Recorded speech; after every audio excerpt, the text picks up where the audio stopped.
तो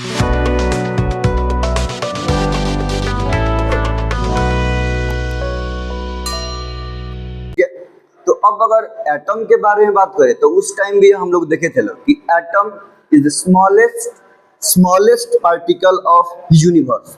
यूनिवर्स का सबसे smallest particles that exist independently.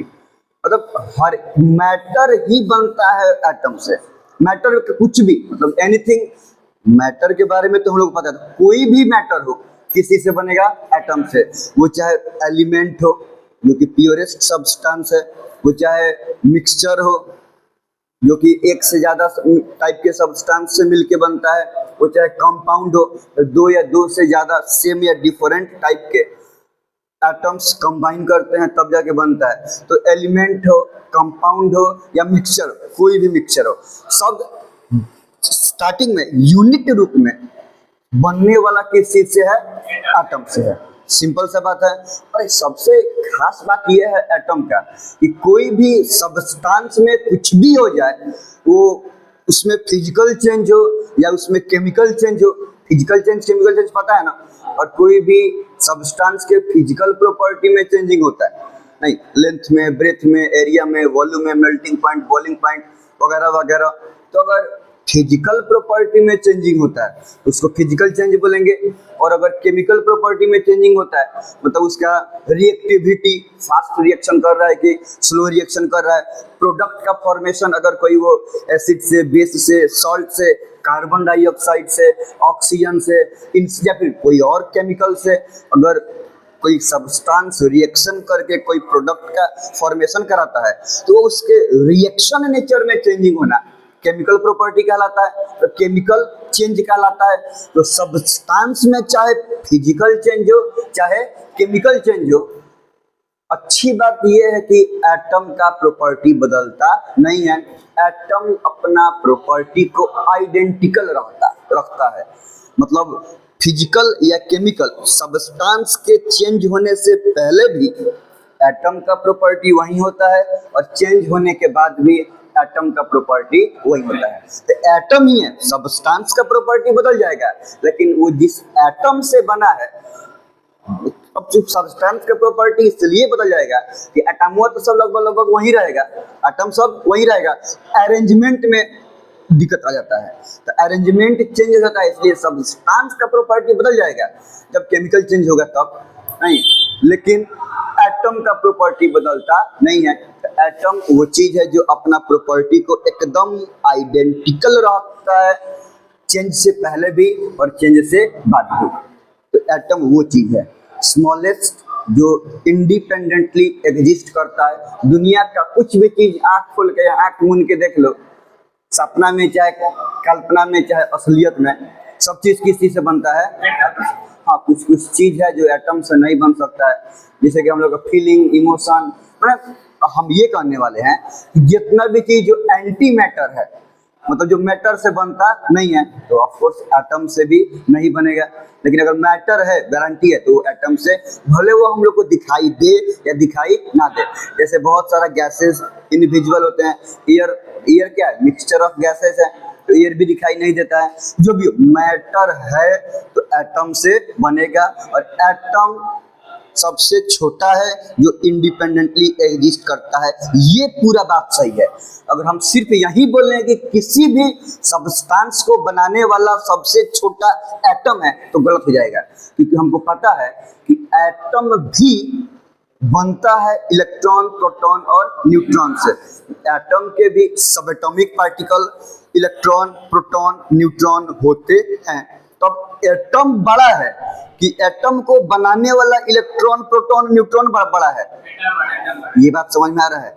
यहाँ तो कोई दिक्कत नहीं है ना। अब चूंकि बहुत सारा इलेक्ट्रॉन, बहुत सारा प्रोटॉन, बहुत सारा न्यूट्रॉन मिला है तब जाके एगो एटम बना है। तो बहुत सारा मिले के तब एगो एटम बने। तो बहुत सारा में से एगो इलेक्ट्रॉन को निकालने हो तो एगो इलेक्ट्रॉन एटम से बड़ा होगा या छोटा होगा?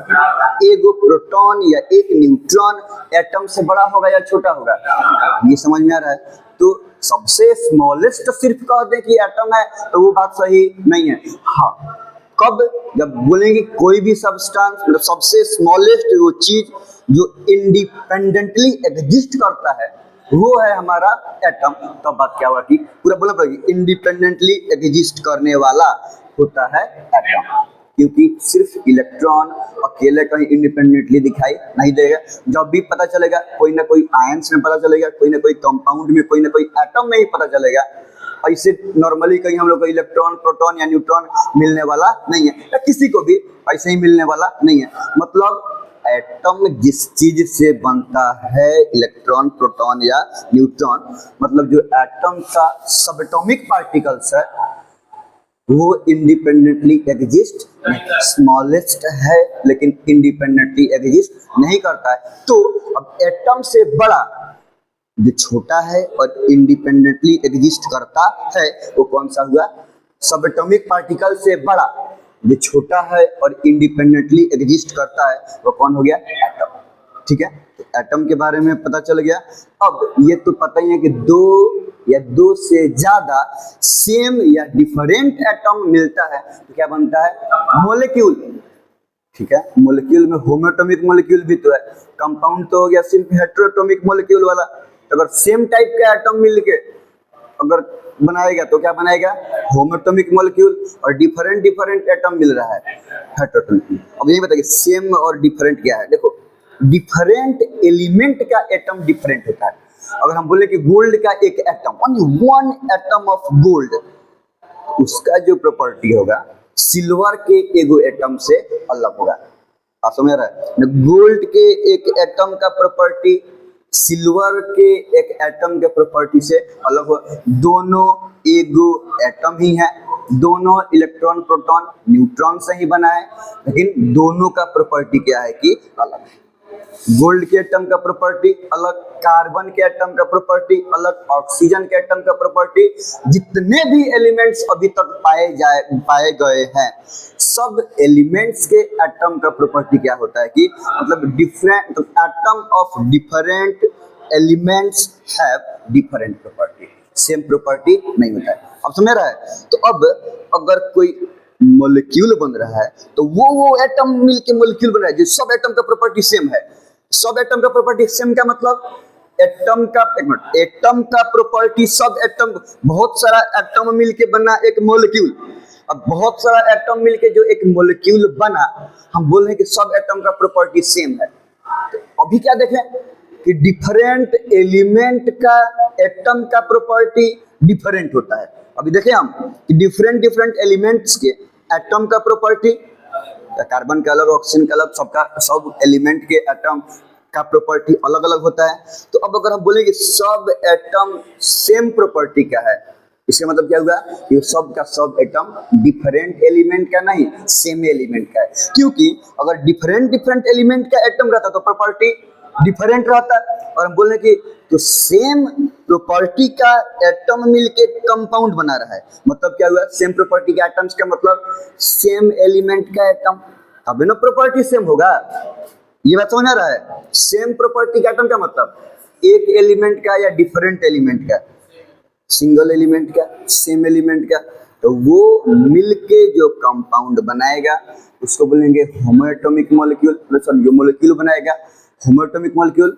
और डिफरेंट प्रॉपर्टी का एटम जो कंपाउंड बनाएगा वो तो हेटेरोएटॉमिक मॉलिक्यूल हो गया। लेकिन अगर हम कह रहे हैं कि डिफरेंट प्रॉपर्टी का एटम, डिफरेंट प्रॉपर्टी का एटम मतलब सेम एलिमेंट का कि डिफरेंट एलिमेंट का, क्योंकि सेम एलिमेंट का 1,00,000 भी एटम रहे तो सबका तो प्रॉपर्टी भी रहेगा। खाली गोल्ड का 1 करोड़ एटम है तो सबका प्रॉपर्टी डिफरेंट प्रॉपर्टी वाला एटम कह रहे हैं, माने सेम एलिमेंट का नहीं, डिफरेंट का, तब ना अलग अलग प्रॉपर्टी है। दो या दो सिंगल एलिमेंट का नहीं, मोर देन वन एलिमेंट के एटम्स मिलके कंबाइन करेंगे, मॉलिक्यूल बनाएंगे, उसको बोलेंगे हम लोग हेटेरोएटॉमिक मॉलिक्यूल। ये तो खैर कुछ बात एटम के लिए हो गया और मॉलिक्यूल के लिए हो गया। अब अगर हम एलिमेंट्स के बारे में बात करें तो इतना सब जानता है, अब थोड़ा थोड़ा वहां पे पहुंच गया होगा सब, कि धरती का सबसे प्योरेस्ट सब्सटेंस होता है क्यों? अगर हम बात करें क्यों, क्योंकि एलिमेंट वो सब्सटेंस है जो सेम टाइप के एटम से बनते हैं। अब हम उल्टा चल रहे हैं, वहां पे प्रॉपर्टी में गिनवाएं कि डिफरेंट डिफरेंट एलिमेंट का एटम का प्रॉपर्टी डिफरेंट होता है, और एगो एलिमेंट में कई गो एटम रहे सबका प्रॉपर्टी सेम होता है। अब वही उल्टे लेके चल रहे हैं कि एलिमेंट का मतलब वो सब प्योरेस्ट सब्सटेंस है अर्थ का, यूनिवर्स का सबसे प्योरेस्ट सब्सटेंस, और उसको बोल रहे हैं हम लोग एलिमेंट। क्यों प्योरेस्ट बोल रहे हैं? क्योंकि एलिमेंट, कोई भी एलिमेंट उठा लो, अगर एलिमेंट में 1 अरब एटम है, 1 करोड़ एटम है, कितना भी एटम है, समझ में, सब एटम का प्रॉपर्टी क्या है कि सेम है। अगर हम लोग अपना संग तोड़े भी तो एक को एटम बाई एटम, एक को एटम बाई एटम करके छांटा जाए, तो अगर हम कोई एक गोल्ड ले रहे हैं, ठीक है, और गोल्ड को एगो इतना बड़ा छोटा सा टुकड़ा ले रहे हैं, और कोई मशीन से मान लो इमेजिन हम एक एक एटम करके उसे छांट रहे हैं, एक को एटम एटम भी करके देखेंगे तो सब का सब एटम गोल्डे का एटम निकलेगा। वो 1 अरब एटम में भी एगो एटम कुछ वैसा नहीं निकलेगा कि बाकी सब एटम का प्रॉपर्टी अलग और एगो एटम का प्रॉपर्टी अलग, सबके सब कुछ वैसा ही निकलेगा जिसका प्रॉपर्टी एग्जैक्टली सेम होगा। इसलिए बोल रहे प्योरिटी, एक एटम भी इसमें मिक्सचर नहीं है, एक एटम, एक डिफरेंट प्रॉपर्टी वाला एक एटम का भी उसमें मिलावट नहीं है।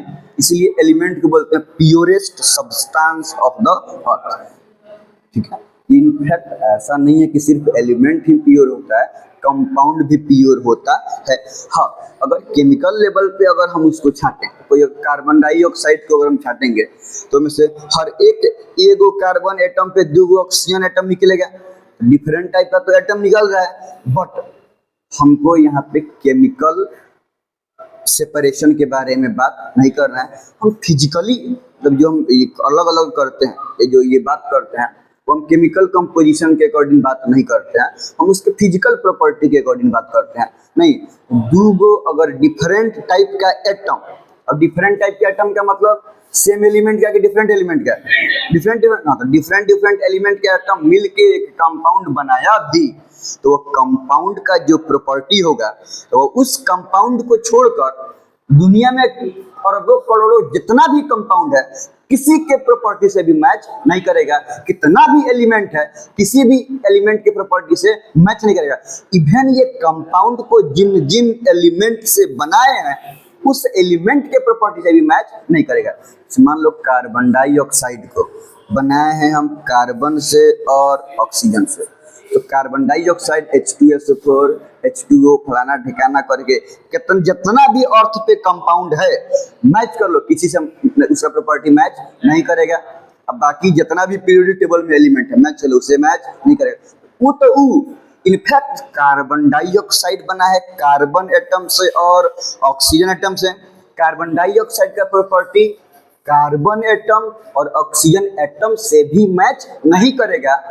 तो फंडामेंटली कार्बन डाइऑक्साइड का फिजिकल प्रॉपर्टी यूनिक हुआ कि नहीं हुआ, और उस कार्बन डाइऑक्साइड का जो प्रॉपर्टी है वो अपने आप में क्या है कि यूनिक है, वो किसी से मैच नहीं करेगा और उसमें कुछ दूसरा प्रॉपर्टी का सब्सटेंस मिला हुआ नहीं है। कार्बन डाइऑक्साइड गैस की अगर बात करें, एक जगह एक डिब्बे में खाली कार्बन डाइऑक्साइड गैस भरा हुआ है, कितनों निकालेंगे तो सब कार्बन डाइऑक्साइड निकलेगा, उसमें उसके अलावा कोई दूसरा चीज निकलने वाला नहीं है। CO2 उसके अलावा कोई दूसरा ना कोई एलिमेंट निकलेगा ना ही कोई मॉलिक्यूल निकलेगा, कुछ भी निकलने वाला नहीं है।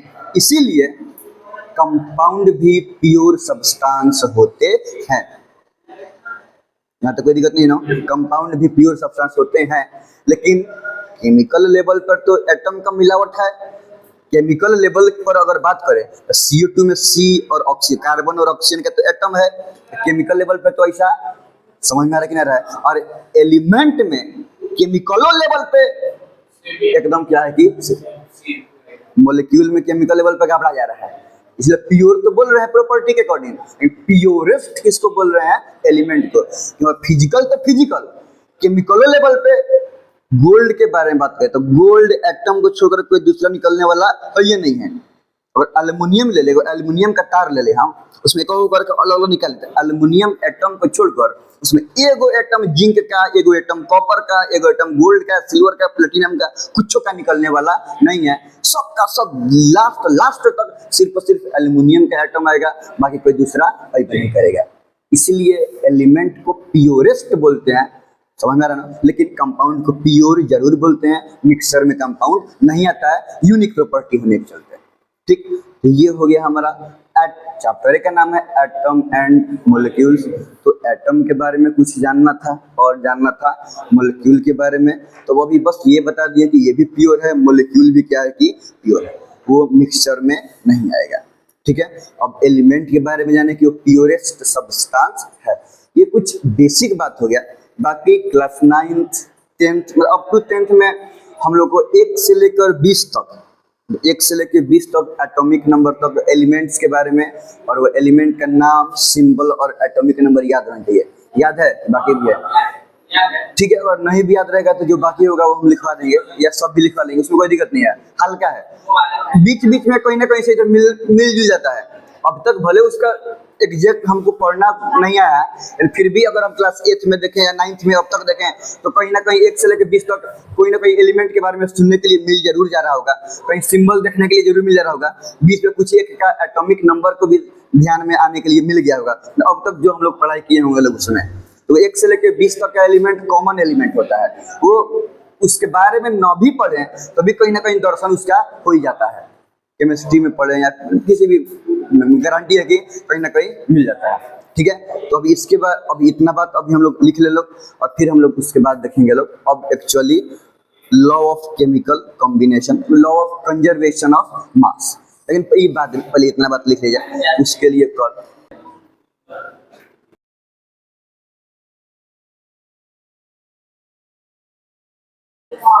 Atom and molecules. एटम, अब एटम भले लिखे हैं लेकिन इस सब में एटम और मॉलिक्यूल्स का साथ साथ पूरे ओवरऑल चैप्टर के बात किए हुए हैं, आगे मॉलिक्यूल मिलेगा देखना सब। Atom is the smallest unit that exist independently. Simple सा बात है कि एग्जिस्ट यूनिट कब, जब इंडिपेंडेंटली एग्जिस्ट करेगा तब इसको बोलेंगे, क्योंकि नहीं तो इससे भी छोटा इलेक्ट्रॉन, प्रोटॉन और न्यूट्रॉन है नहीं। In fact, atom itself is made up of 3 type of subatomic particles. Atom भी 3 टाइप के सबएटॉमिक पार्टिकल से बनता है, जिसको इलेक्ट्रॉन, प्रोटॉन और न्यूट्रॉन्स बोलते हैं। बट छोटा इसको नहीं बोलेंगे, छोटा तो होता है लेकिन they do not exist independently. ये सबएटॉमिक पार्टिकल्स इंडिपेंडेंटली एग्जिस्ट नहीं करेगा। It is the atom that participate in every chemical reaction. हाँ, कोई भी केमिकल, जैसे कार्बन ऑक्सीजन से रिएक्शन किया तो कार्बन डाइऑक्साइड बना, दूगो कोई मॉलिक्यूल रिएक्शन किया तो एगो तीसरा, एगो या एगो से ज्यादा प्रोडक्ट बना। तो जहाँ पे इवन दूगो मॉलिक्यूल भी रिएक्शन कर रहा है वहाँ पे वो दिखता है कि दूगो मॉलिक्यूल रिएक्शन कर रहा है, बट एक्चुअली में डायरेक्टली मॉलिक्यूल रिएक्शन में पार्टिसिपेट नहीं। वो मॉलिक्यूल जिस जिस एटम से बना है वो मॉलिक्यूल टूट के उस एटम लेवल तक जाएगा और फिर उन सब का एटम आपस में रिएक्शन करेगा, तब फिर से वो नया कंपाउंड का या मॉलिक्यूल का फॉर्मेशन करेगा। डायरेक्टली दूगो मॉलिक्यूल रिएक्शन करके एगो या एगो से ज्यादा प्रोडक्ट बना दिया, ऐसा नहीं होता है। दिखता है बट वो मॉलिक्यूल्स टूटेगा अप टू एटॉमिक लेवल, उनके एटम रिएक्शन करते हैं तब जाके क्या होता है कि प्रोडक्ट बनता है। वही बात कि it is the atom that participate in every chemical reaction. Molecules do not directly take part in any chemical reaction.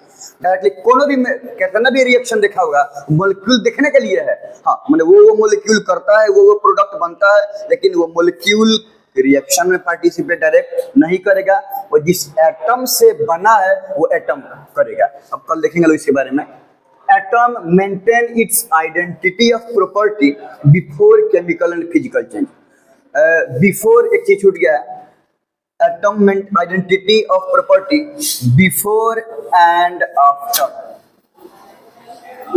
मतलब कोई भी केमिकल चेंज के पहले भी और बाद में भी एटम का प्रॉपर्टी क्या होता है कि सेम रहता है, वो अपने प्रॉपर्टी आइडेंटिकल रहता है, सेम मेंटेन करके रखता है। हाँ, property of atom of different elements is different. Different element के एटम का प्रॉपर्टी डिफरेंट होगा, और एक एलिमेंट में जितना भी एटम है वो सब एटम का प्रॉपर्टी सेम होगा। एक एलिमेंट में कोई गो एटम हो, सब एटम का प्रॉपर्टी सेम होगा। अब मॉलिक्यूल में एटम ही एक से ज्यादा, दो या दो से ज्यादा एटम एक फिक्स रेशियो में कंबाइन करेगा तो क्या बनेगा, मॉलिक्यूल। और सेम टाइप का एटम कंबाइन करेगा मतलब सेम एलिमेंट का तो होमोटोमिक मॉलिक्यूल, और डिफरेंट टाइप का एटम मतलब डिफरेंट एलिमेंट का एटम कंबाइन करेगा तो कौन हेटेरोटॉमिक मॉलिक्यूल बनेगा। और एलिमेंट तो पता ही है धरती पर का प्योरेस्ट सब्सटेंस, क्योंकि सब एक एलिमेंट में कई गो एटम रहे, यहाँ पे रिपीट किए हैं कि वो सब एटम सेम प्रॉपर्टी के एटम से बनता है, सब एलिमेंट का एटम, ठीक है।